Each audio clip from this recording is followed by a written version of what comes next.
സാധാരണയായി തെരഞ്ഞെടുപ്പുകളുടെ കലാശക്കൂട്ടിനൊടുവിൽ രാഷ്ട്രീയ പാർട്ടികൾ തമ്മിൽ ചില തർക്കങ്ങളും ചെറിയ സംഘർഷങ്ങളും ഒക്കെ ഉണ്ടാകുക സ്വാഭാവികമാണ്. പക്ഷേ കഴിഞ്ഞ ദിവസം നടന്ന കലാശക്കൂട്ടിനൊടുവിൽ ശ്രദ്ധേയമായ മത്സരങ്ങൾ നടക്കുന്ന മണ്ഡലങ്ങളിലൊക്കെ വലിയ തോതിലുള്ള സംഘർഷങ്ങളിലേക്ക് കാര്യങ്ങൾ നീങ്ങി എന്നത് ഈ തെരഞ്ഞെടുപ്പ് എത്രത്തോളം പ്രധാനപ്പെട്ടതാണ് എന്നതിൻ്റെ സൂചനയാണ് നൽകുന്നത്.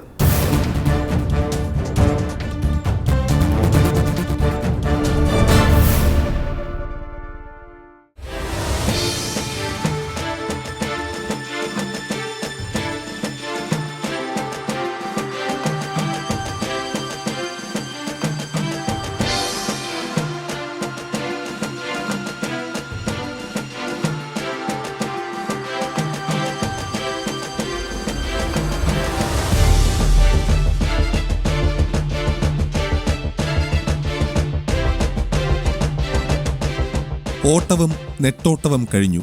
ഒടുവിൽ കലാശക്കൊട്ടും കഴിഞ്ഞു. സ്വന്തം കൊടിനിറങ്ങൾക്കൊപ്പം വോട്ടുമഷി പുരട്ടാനുള്ള അവസാന ശ്രമങ്ങളാണ് ഇനി. പിന്നെ ബൂത്തുകൾ തോറുമുള്ള കണക്കെടുപ്പാണ്. എന്ത് വില കൊടുത്തും ജയിക്കേണ്ടത് ഇത്തവണ 3 മുന്നണികളുടെയും ആവശ്യമാണ്.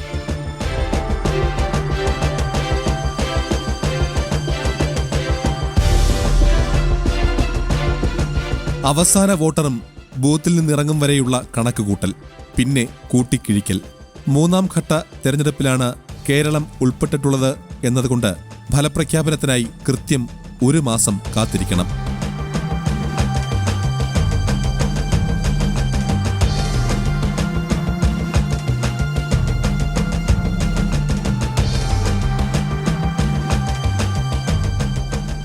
കന്നിവോട്ടാണല്ലോ. അപ്പം ഈ വർഷത്തെ ഇലക്ഷൻ എന്തടിസ്ഥാനത്തിലാണ് വോട്ട് ചെയ്യാൻ വിലയിരുത്തുന്നത്?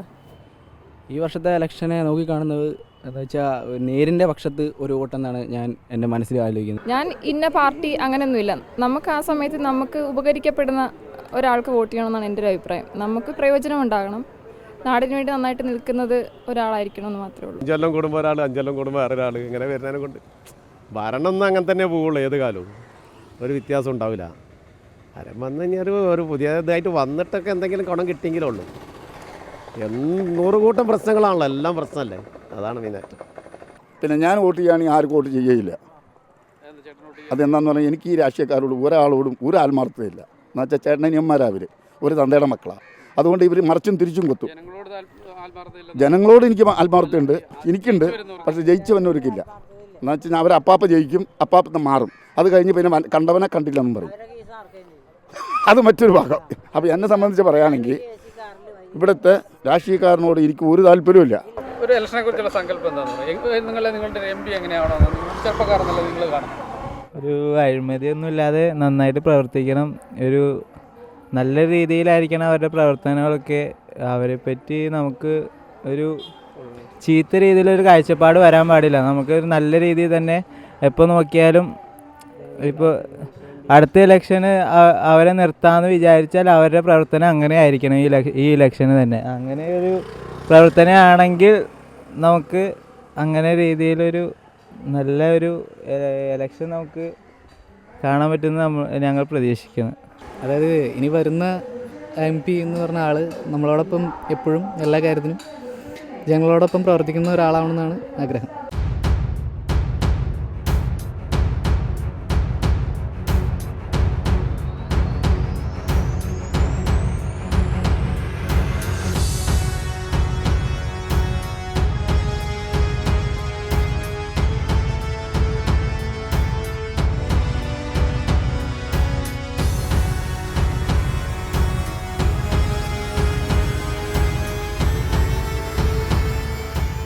പരസ്യപ്രചരണം അവസാനിക്കുന്നതിന് തൊട്ടു മുൻപ് വരെ ദേശീയ നേതാക്കളുടെ സാന്നിധ്യമായിരുന്നു ശ്രദ്ധേയം.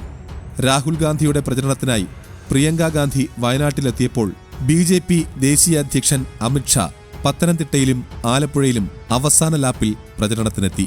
അതിനു മുൻപ് പ്രധാനമന്ത്രി നരേന്ദ്രമോദി പ്രചരണത്തിനായി 2 തവണ കേരളത്തിലെത്തിയിരുന്നു.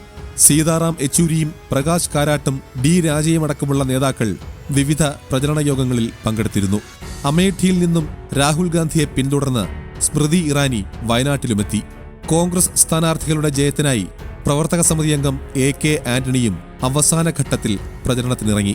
അനുമാനങ്ങളും വിലയിരുത്തലുകളും അനുനിമിഷം മാറിമറിഞ്ഞു എന്നതാണ് വോട്ടെടുപ്പിന് മുൻപ് എല്ലാ മുന്നണികളുടെയും നെഞ്ചിടിപ്പ് കൂട്ടുന്നത്.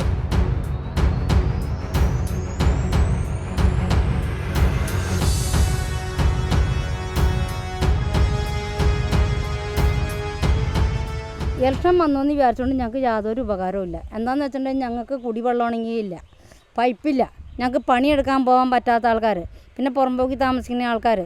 പിന്നെ ഇലക്ഷൻ വന്നു എന്നുള്ള കാര്യം നിങ്ങൾ പറയണല്ലേ, അവർ വോട്ടിന് വേണ്ടിയിട്ട് പിടിന്ന് അവർ ഓടി വരും. ആ വോട്ട് കഴിഞ്ഞാൽ പിന്നെ അവർ ഞങ്ങളെ അറിയില്ല. വോട്ട് സ്ഥിരമായി ചെയ്യാറുണ്ടോ? പിന്നെ വോട്ട് ചെയ്യണതിന് യാതൊരു കുറവില്ല. എപ്പോൾ വന്നാലും അവർ ഞങ്ങളെ അറിയുകയും ചെയ്യും. ആ ഇലക്ഷൻ കഴിഞ്ഞ് ഞങ്ങൾ മഷി അവർ കുത്തി കഴിഞ്ഞ് ഞങ്ങൾ ഇങ്ങോട്ട് ഇറങ്ങിയ പിന്നെ അവർ ഞങ്ങളറിയില്ല. നമ്മളെന്ത് പറയാനാ, ജനങ്ങളിപ്പോൾ സാധാരണ ഇലക്ഷൻ വരുമ്പോൾ തന്നെ എല്ലാ കാര്യങ്ങളും മറക്കും. ഏത് MP വന്നാലും ശരി, കേരളത്തിൻ്റെ വികസനം കണക്ക് തന്നെയാണ്. കാരണം ജയിച്ചു കഴിഞ്ഞാൽ പിന്നെ അവരെ വാർഡായി, വോട്ട് ചെയ്താൽ നമ്മളാരായി, സോമനായി. ആ ഒരു കണ്ടീഷനിലാണ് ഇപ്പോൾ നിൽക്കുന്നത്. ശരിക്കും പറഞ്ഞാൽ ഞാൻ ഒരാളെയും കുറ്റം പറയാനില്ല, കാരണം നമ്മളെ തന്നെ കുറ്റം പറയണം. കാരണം വോട്ട് ചെയ്ത് നമ്മൾ തന്നെയാണ് കുറ്റക്കാരൻ. വോട്ട് ചെയ്യുന്നുണ്ട്, ഒന്നും കളയാറില്ല. പക്ഷെ അത് ഇന്നവർക്കെന്നൊന്നും പറയാൻ ഒക്കില്ല. ഞാൻ ആദ്യം എങ്ങനെ ചെയ്തു അതേപോലെ തന്നെ അങ്ങ് മുമ്പോട്ട് പോവുക.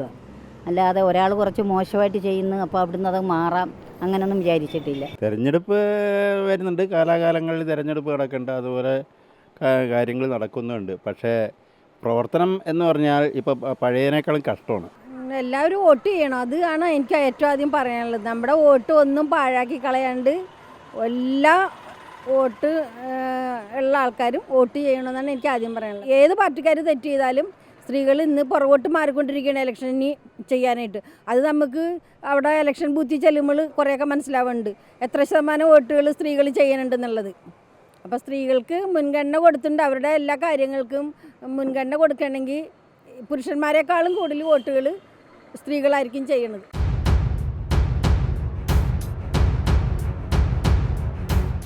വിജയം ഉറപ്പിച്ച് നേരത്തെ മണ്ഡലത്തിൽ പ്രചരണം തുടങ്ങിയവർ പിന്നാക്കം പോയെന്നും വൈകിയാണ് എത്തിയതെങ്കിലും ഒടുവിലായപ്പോൾ ചിലർ ജയിക്കുമെന്നുമൊക്കെയുള്ള അടക്കം പറച്ചിലുണ്ട്. കവലകളിലെ കുശലം പറച്ചിലുകളിൽ എല്ലായിടത്തും ഒരേ ചോദ്യം: ഇവിടെ ആര് ജയിക്കും? ഏതെങ്കിലും ഒരു ഉത്തരം പറഞ്ഞാൽ അടുത്ത ചോദ്യമായി എത്ര സീറ്റ് UDFനും എത്ര സീറ്റ് LDFനും കിട്ടും? BJP ജയിക്കുമോ? അനുകൂലിച്ചും പ്രതിരോധിച്ചും ആളുകൾ വർത്തമാനം പറയുന്നുണ്ടെങ്കിലും എല്ലാവർക്കും സ്വന്തമായി ഒരു തീരുമാനമുണ്ട്. അങ്ങനെ എല്ലാവരിലും അധികം പേരുടെ വോട്ടുകൾ പ്രതീക്ഷിക്കുകയാണ് മുന്നണികളും സ്ഥാനാർത്ഥികളും.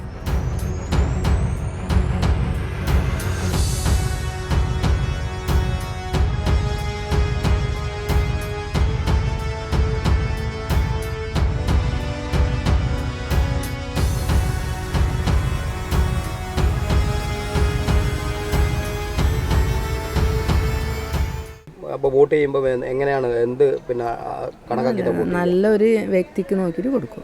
അത് ആരായാലും കുഴപ്പമില്ല. രാഷ്ട്രീയം നോക്കില്ല, ഒന്നുമില്ല. നാടിൻ്റെ വികസനത്തിന് വേണ്ടിയിട്ടാണോ വോട്ട് ചെയ്യുക? അതെ, നല്ലൊരു വ്യക്തി ആര് നിൽക്കുന്ന അവർക്ക് കൊടുക്കുക. നമുക്ക് ഏതാണെന്ന് തോന്നുന്നു അവർക്ക് കൊടുക്കുക, അത്ര തന്നെ, വേറെ ഒന്നുമില്ല. എന്തിനാണ് നമ്മ ഒരു പാർട്ടി തീരുമാനിച്ചിട്ടുണ്ടല്ലോ, ആ പാർട്ടിക്കേ ചെയ്യൂ. പിന്നെ എന്ത് വന്നാലും ശരി ആ പാർട്ടിക്കേ ചെയ്യൂ. ആരെന്ത് പറഞ്ഞാലും അങ്ങനെ ചെയ്യും. നാടിൻ്റെ വികസനത്തിന് വേണ്ടിയാണോ? നാടിൻ്റെ വികസനത്തിന് അങ്ങനെയല്ല, ഏത് പാർട്ടി വന്നാലും നമ്മൾ പറയേണ്ടടുത്ത് പറയുക തന്നെ ചെയ്യുമെന്ന. ഏത് പാർട്ടി ആയാലും ശരി, എൻ്റെ പാർട്ടി ആയാലും ശരി, മറ്റേ പാർട്ടി ആയാലും ശരി, കണ്ടത് മുമ്പിൽ നമ്മൾ പറയും. അല്ല, നമുക്ക് പാർട്ടി വെച്ചൊന്നുമില്ല, ഏതായാലും നമുക്ക് നല്ലത് ചെയ്യാം. കഴിഞ്ഞ MP എങ്ങനെ ഉണ്ടായിരുന്നു പ്രവർത്തനം? തിരക്കുള്ളായിരുന്നു, ഏതൊക്കെ രീതിയിൽ? നല്ല രീതിയിലുണ്ടായിരുന്നു.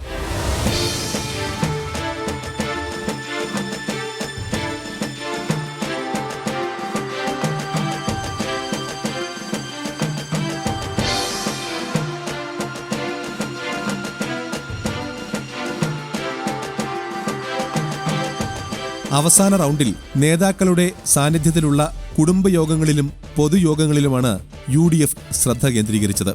ബൂത്ത് അടിസ്ഥാനത്തിലുള്ള കുടുംബയോഗങ്ങളായിരുന്നു UDF അധികവും സംഘടിപ്പിച്ചത്. എല്ലാ വീടുകളിലും ഒരു റൗണ്ട് കൂടി എത്തണമെന്ന് ബൂത്ത് കമ്മിറ്റികൾക്ക് നിർദ്ദേശം നൽകിയിട്ടുമുണ്ട്.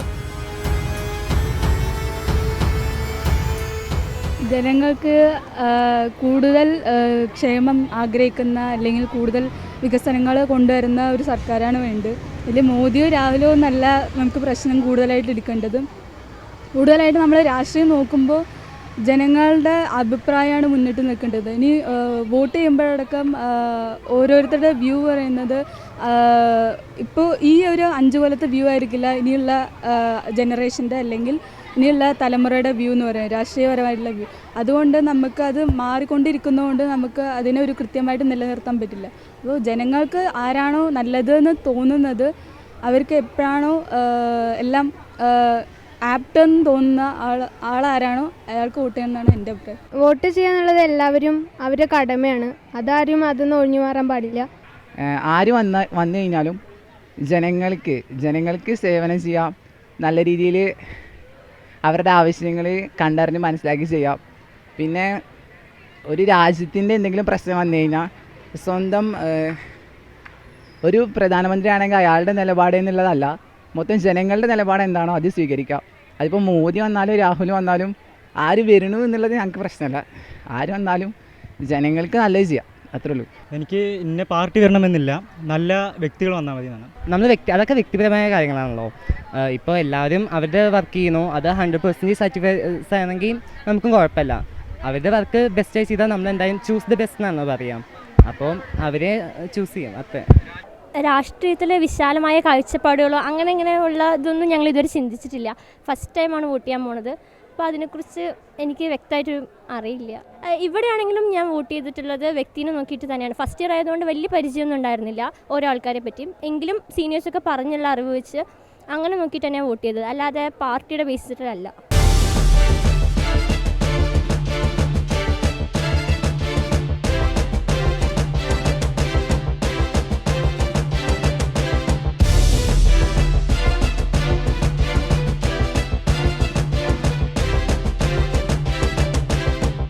രണ്ടോ മൂന്നോ ബൂത്തുകൾക്ക് 1 എന്ന രീതിയിൽ ഒരു ദിവസം 2000 പൊതുയോഗങ്ങൾ വരെ നടത്തിയാണ് LDF അവസാന റൗണ്ട് പ്രചരണം പൂർത്തിയാക്കിയത്. കലാശക്കൂട്ടിന് മുൻപ് ശ്രദ്ധേയമായത് വിളംബര ജാഥകളും റോഡ് ഷോകളുമായിരുന്നു. 3 മുന്നണികളും കട്ടാക്കി നിൽക്കുകയാണ്. അപ്പം ആരെ എന്തെന്ന് പറയാറായിട്ടില്ല. ഗംഭീരമായിരുന്നു. നല്ല ഒരു കടുത്ത മത്സരം തന്നെയാണ് ഇവിടെ. ഈ ലോക്സഭാ തെരഞ്ഞെടുപ്പിൽ പ്രധാനമായും നമുക്ക് സാധാരണക്കാർക്കുണ്ടായ കുറേ പ്രശ്നങ്ങളുണ്ടായിരുന്നു. നമ്മുടെ ഭരണത്തിൻ്റെ ഭാഗമായിട്ടുണ്ടായ അത് പലപ്പോഴും നേരിട്ട് അതിനെ എതിർക്കാനുള്ളൊരു പ്രധാന പ്രശ്നം ഈ പല പാർട്ടികൾക്കും ലഭിക്കുന്ന മൃഗീയ ഭൂരിപക്ഷമായിരുന്നു. ഇപ്രാവശ്യം അതിനൊരു മാറ്റം വന്ന് ഒരു നല്ല രീതിയിലുള്ള ഒരു ഭരണം തിരിച്ചു വരുമെന്നൊരു പ്രതീക്ഷയുണ്ട്. കഴിഞ്ഞ പ്രാവശ്യം സാമ്പത്തിക രംഗത്ത് വളരെയധികം പ്രശ്നങ്ങളുണ്ടായി. ആ പ്രശ്നങ്ങളിലേക്കൊരു മാറ്റം ഇപ്രാവശ്യം ഞാൻ പ്രതീക്ഷിക്കുന്നു. നമ്മുടെ നാട്ടിൽ ഇപ്പോൾ ഈ MP എന്ന് പറഞ്ഞാൽ ഒരു ഉപയോഗമില്ലാത്തൊരു ഇതുപോലെയാണ്. എന്ന് പറഞ്ഞാൽ ഈ ഞങ്ങൾക്കൊരു ഉപകാരവും കിട്ടിയിട്ടില്ല ശരിയായി ഈ നാട്ടിൽ. ഒരു പദ്ധതി ഉണ്ടായില്ല, ഒരു കാര്യമായിട്ടൊരു പദ്ധതി ഒന്നുമില്ല. ഇനി അടുത്തതെന്തെങ്കിലും കിട്ടിയാലാണ് ഞങ്ങൾക്ക് അതിനെക്കൊണ്ടുള്ള കാര്യം. സ്വാധീനമുള്ള മണ്ഡലങ്ങളിൽ പ്രത്യേക ശ്രദ്ധ കേന്ദ്രീകരിച്ചായിരുന്നു NDAയുടെ പ്രചരണം. വീടുകൾ തോറും കയറിയിറങ്ങി പരമാവധി തവണ വോട്ടർമാരെ നേരിൽ കണ്ടുള്ള പ്രചരണത്തിനായിരുന്നു NDA പ്രാധാന്യം കൊടുത്തത്. പാർലമെന്റ് മണ്ഡലത്തിലാകെ എത്തുന്ന തരത്തിലായിരുന്നു കലാശക്കൂട്ടിന് മുൻപ് അവർ റോഡ് ഷോ സംഘടിപ്പിച്ചത്. വിശ്വാസവുമായി ബന്ധപ്പെട്ട വിവാദം തിരിച്ചടിയാകാതിരിക്കാൻ ജയസാധ്യത മാത്രമാണ് സ്ഥാനാർത്ഥി നിർണയത്തിൽ LDF പരിഗണിച്ചത്. ഒപ്പം ശക്തമായ സംഘടനാ സംവിധാനം എല്ലാ മണ്ഡലങ്ങളിലും ഒരുക്കുകയും ചെയ്തു.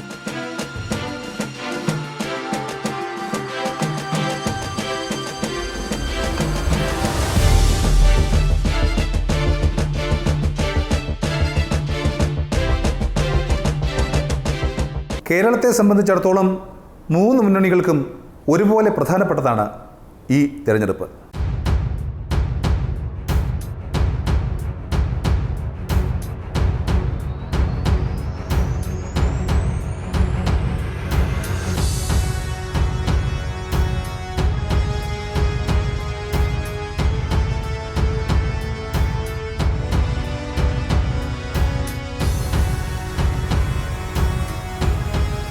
വൈകിയാണെങ്കിലും കോൺഗ്രസും അതേ പാതയിൽ തന്നെ നീങ്ങി.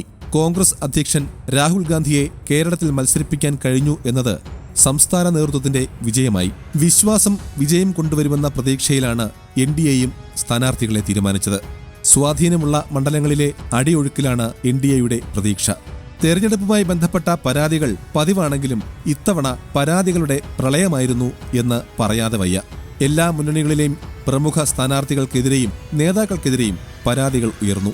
ആശയങ്ങൾ തമ്മിലുള്ള ബാലറ്റ് യുദ്ധമാണെങ്കിലും ചിലതൊക്കെ ഉണ്ടാകാൻ പാടില്ലാത്തതാണെന്ന് നിഷ്പക്ഷമായി ഓർമ്മപ്പെടുത്തേണ്ടതുമാണ്. മുന്നണി സംവിധാനത്തിലെ ശക്തനായ നേതാവായിരുന്ന KM മാണിയുടെ നിര്യാണം കേരള രാഷ്ട്രീയത്തിൽ സൃഷ്ടിച്ച ശൂന്യതയും ഈ തെരഞ്ഞെടുപ്പിന്റെ പ്രത്യേകതയാണ്. ഉറപ്പായും ചർച്ച ചെയ്യപ്പെടും എന്ന് കരുതുന്ന ഒരു പിടി വിഷയങ്ങളുണ്ട്. ഇതിലെന്തൊക്കെ ഏതൊക്കെ ജനവിഭാഗങ്ങളെ സ്വാധീനിച്ചിട്ടുണ്ട് എന്നാണ് ഇനി അറിയേണ്ടത്. കോൺഗ്രസ് അധ്യക്ഷൻ മത്സരിക്കുന്നതിനാൽ ദേശീയ ശ്രദ്ധയാകർഷിക്കുന്ന തെരഞ്ഞെടുപ്പാണ് കേരളത്തിൽ നടക്കുന്നത്. കേന്ദ്ര സർക്കാർ രൂപീകരണത്തിൽ എന്താകും കേരളത്തിന്റെ പങ്ക്? ആശയോടെയും ആശങ്കയോടെയും കാത്തിരിക്കാം.